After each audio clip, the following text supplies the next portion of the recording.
Today on Listeners' Questions, we are answering all of your beauty-related and lifestyle questions with myself and Sarah Jesscia Parker.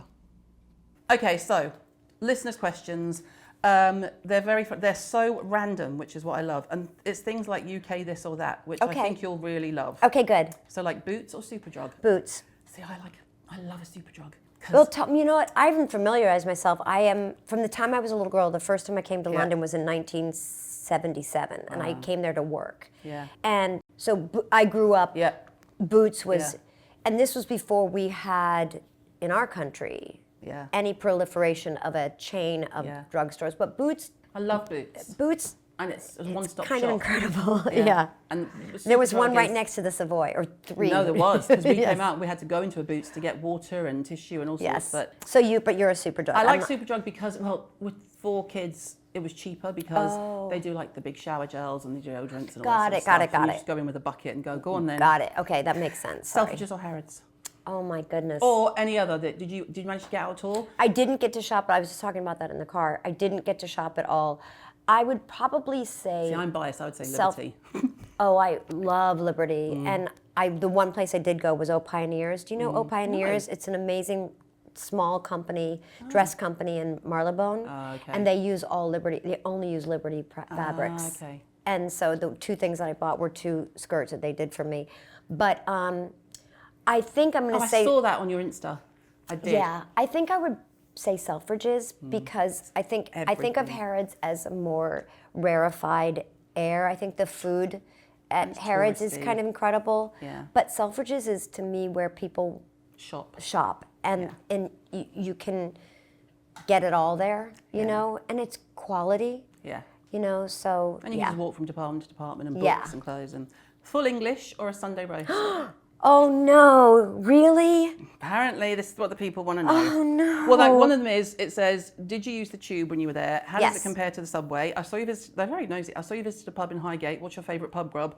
Favourite areas of London to visit? And then black taxi. Well, let's do it all. They want to know a lot. I'll do it all. Okay, so let's put it this way. If I'm in Ireland, it's the full breakfast. Full like English. it's the full English. Full Irish. Full Irish. Before they come for us.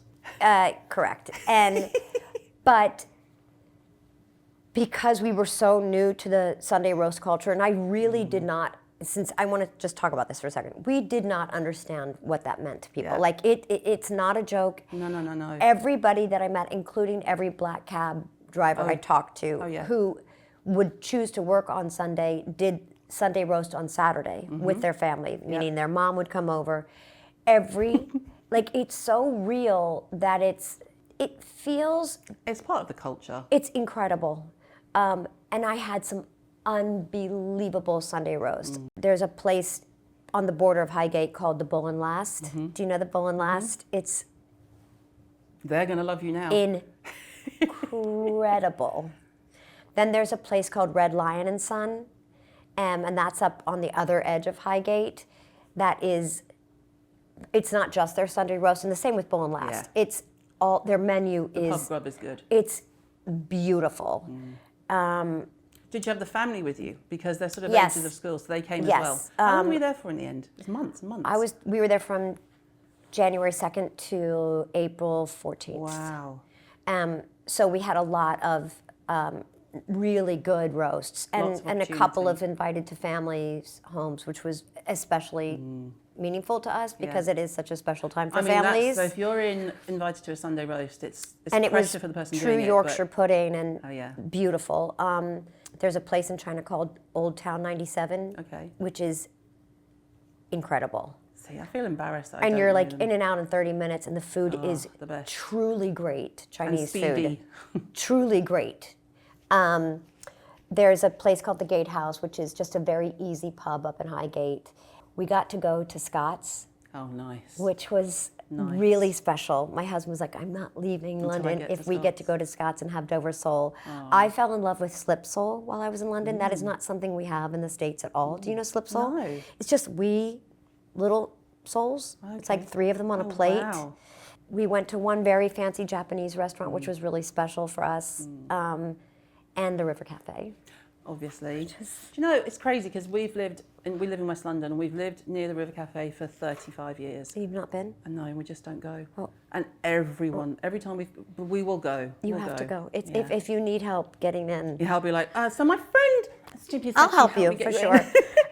Black cab or Uber. Oh no, black cab. Black cab. Oh no. I have Get still on my phone. I will not. And free now, there's two. What is that? Free now. Like, are you free now? So free now. So you'd always call it both at the same time and then cancel the one that's... Perfect. Well, I was dedicated to Get.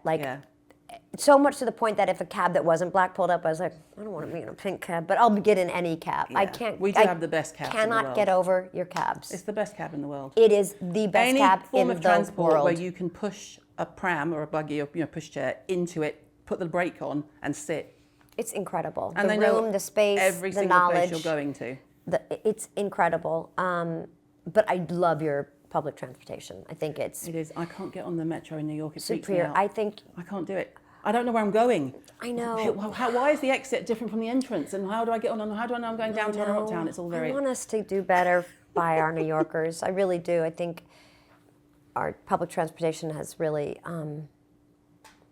not had the kind of support and funding that you all have enjoyed. Yeah, I mean, they're not that And well you also funded, have so many buses. Buses everywhere. I mean, it's incredible. We have got brilliant public transport. I took the 214 every single day down to Swains Lane. Wow. To get my groceries. I love the 214, 283. Imagine sitting on the bus and you get on and you go, no, it can't be. They would leave you alone and just My mom and I took the buses a bunch, yeah. Did you get recognised much, or do people think there's no way it could be? Yeah, people were nice, friendly. Yeah. Oh my God. They were very nice. They were nice. Right, dear SJP and Caroline, like we're a teasome. I'm a working mother trying to juggle my career responsibilities. How can I find a balance between advancing my career ambitions and being present for my children without feeling guilty or overwhelmed? Well, I don't do guilt.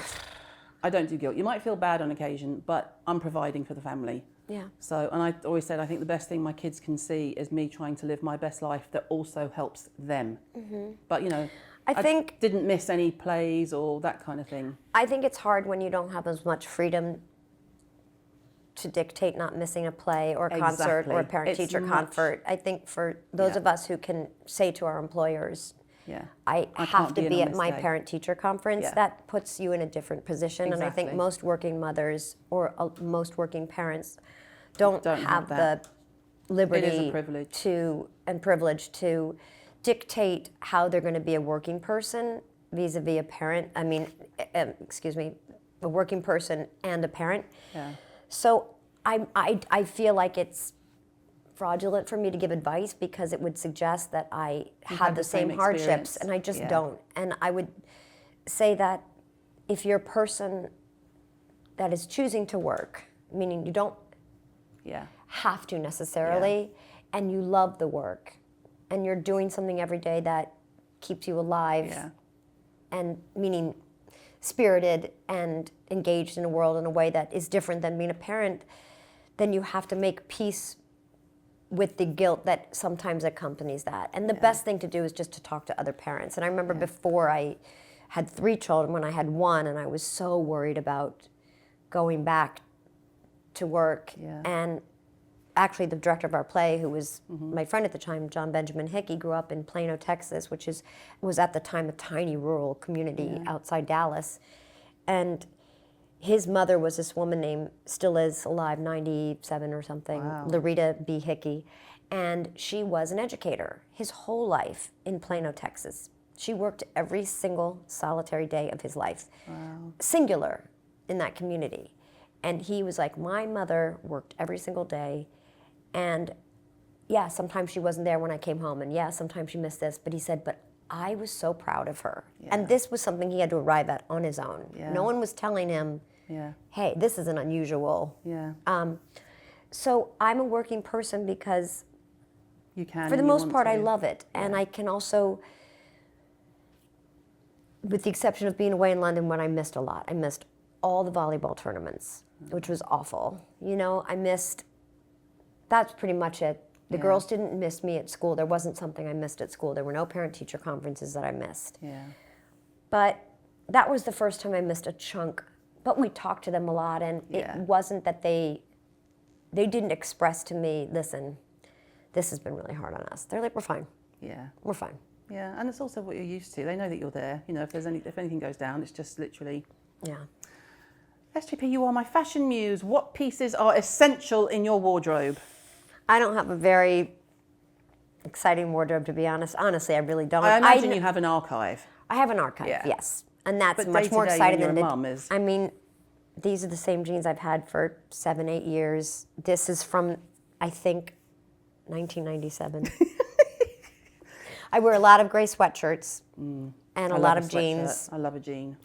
And that's essential because it's just the easiest thing to put on. And, you know, I like a simple black dress. I really do. I love a dress from a company called Reformation. Yeah. And I think it's probably about $200. And it's a sort of classic, like almost like Martha Graham. It's a jersey knit, you know, ballet neck, three-quartered sleeves, black dress that you can just, and it comes in jade green and, you know, and it's affordable and it will never go out of style. So those kinds of the things. And then the other stuff you can mess with for a minute, but I don't tend to invest in the stuff that's, you can like have a flirt with. I tend to borrow that stuff or... Hi, can I try this out, please? Well, also for the show, I get to wear so much that's exciting and innovative. Or how much of it do you keep? Have you kept for your archive? Any sort of if it's not items? borrowed from a designer, you get to keep it. I keep it all. Is there one thing that you said, I'm absolutely keeping that? There's no way you're taking this off me. I give everything back if a designer. Of course. You know in advance. This is on loan. This has been made for you, but the designer wants it back because designers for years did not protect their archives. Of course. And so they've spent a lot of time calling pieces back. Fair. And as reluctant as you are for sentimental reasons, you got to do it because... It's fair, to be fair. It's fair. People have been so good to me, and I always say it's like the library. Like, if you enter into it in the honorable way, you meant to borrow it and bring it back. They'll give you another. So my relationship with designers is you borrow it and you give it back in the same condition, if not better than you were given it, then you're going to be the person that they're going to say yes to. Everything to. Did you manage to get your hands on anything? I have everything. Yeah. But some designers, when McQueen passed, they asked for it back. And I said, totally understandable. Absolutely. Mr. De La Renta has asked for a couple things back or asked, can I borrow it for an exhibition? Absolutely. Imagine, no, you can't, actually. So anything that wasn't, but a lot of designers say, keep it. Nice. And we take really good care of it, How can I silence my inner critic and cultivate a more positive and compassionate inner dialogue? I didn't know that was going to be quite so intense for a Saturday afternoon. I don't know. How can I mean, I don't know that I'm the necessarily right person to ask that.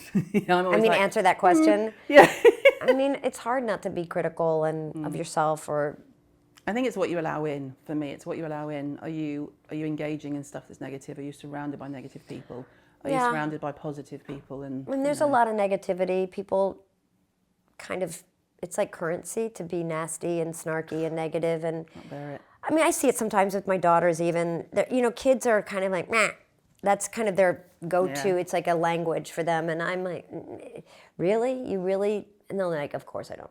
Like, maybe then, I don't know.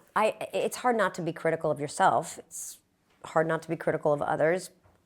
I don't know, you just have to work on it. If it's something that you find is dominating your life, I guess you have to find a way out of that. And it's not very pleasant. No, and just, I would say, don't be worried about discarding people who bring you down. Absolutely. Right, I'm going to let you go. I've got two finals. So, SGP, love seeing you in London recently. What did you like about London and what differs from NYC? What I loved about London was I couldn't get over how many parks you have, the green space. So much green. I didn't understand, Matthew didn't understand this Sunday walk thing that everybody does, where everybody takes a walk on Sunday. And so I was really thinking about this because it's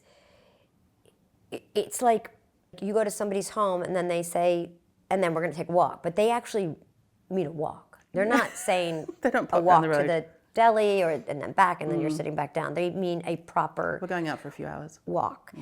But I started thinking, I was like, what is this? What is it? And I was even asking my mother, but when my mother came and I said, well, it's Sunday, we're all going to go for a walk on the Heath. And I started to think, oh, you know, when I used to read those books, like all of the true English classic pieces of literature. You know, it's Jane Eyre and this and that, and all of those books. They're always walking. Yeah. And they're on the heath, and they're on here, and they're there, and they're walking through the village into the thing, and the next field, and the next large manor or estate that has acres and acres, and or hectares. I was like, oh, you know, it's Sunday. And I wonder if it started because it was a way of being pious, religious, acknowledging a relationship with God, you know, nature. Yeah, in all of those books, they're always long observations about nature and the way that sea moved against the rocks and the heather and the, you know. And then I started thinking, oh, I wonder if this is some relation to Sunday worship, that it's nature, but it's still a sort of, so that I think was like kind of incredible to try to figure out. And I love that. I love that you're so eloquent, but I think it's much more about just walking off the Sunday roast. Really? Yeah. But everybody does it though with such... You have a roast and then you go for a walk. And. But in America, if you have a roast, you sit down. Yeah, well you do, you kind of sit, but then you go. It depends what time you eat. Do you have a 12, do you have a 3? It's just not, it doesn't happen here. The other thing I would say there is, you guys have incredible umbrella stores. Did you go to the big one in Holborn? Yes. Oh, it's insane. I can't remember what it's called. Well, there's the one that wraps around the corner. That one. Yeah, it's kind of like years. And Matthew, for my birthday, got me a beautiful umbrella, beautiful teal, which is like my favorite color. Oh. And the question was what? Just what do you love about London and what differs from NYC? Those things are different, definitely. The walks, the Sunday roast. And one other thing that feels different to me is the way that you all go to the theater. I guess it's because it's more affordable there. Like it really is radically more affordable there. Right. But your theaters are packed. Oh yeah. Packed. And everybody comes from work, you know, they've got their rucksack, their backpack, their thing. It's nothing. It's like part of their life. They just go to the theater, go to the theater, go to the theater. We don't have anything like your National Theatre in this country. Oh, wow. And every time I'm in London, I end up seeing a play at the National Theatre or two, and I'm just struck by the kind of, and I know you're suffering because there's big conversations and there has been changes in the kind of government funding. It's still better than ours by a long shot. I think to your point, I think it's better because it's being supported by public. Correct. So your tickets can be affordable. Yeah, the people are, well, we can't let this go just because the government don't care. We have to keep it going. It's incredible. And the amount of places where people can sit and be together in London, every community, like I've just never seen so much green space, small, large. I've never seen anything like it. I've never, and the last thing I'll just say is that your streets are cleaner. They are cleaner. And I don't know how, with such a big city, you guys can afford that kind of attention. Taken care of too.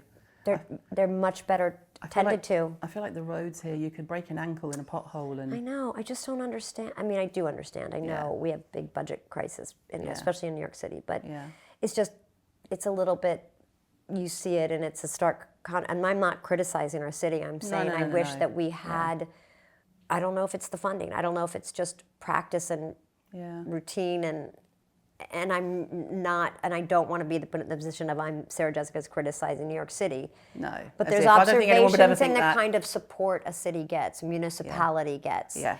And I don't know why. Yeah. But New Yorkers, I mean, that's why they built Central Park. They wanted everybody to have access, no matter who you were, to a green space. Yeah. But we just don't have enough of them to really serve our communities. I will say, though, that it is the roads in Central. Any road that is near any kind of royal place is better taken care of. There's no joke that, it was, why does the Queen think everything smells of paint? Because 10 feet in front of us someone's doing this. Yes, exactly. Well, thank you so much. My great pleasure. We have taken up so much of your time, but I am beyond thrilled, and that lot are going to die. They're going to be like, you did not sit opposite Sarah Jesscia Parker. And I'll be like, yes, I did. Oh, thank you so much. I really appreciate your time. It was really fun. We appreciate you so much. Thank you.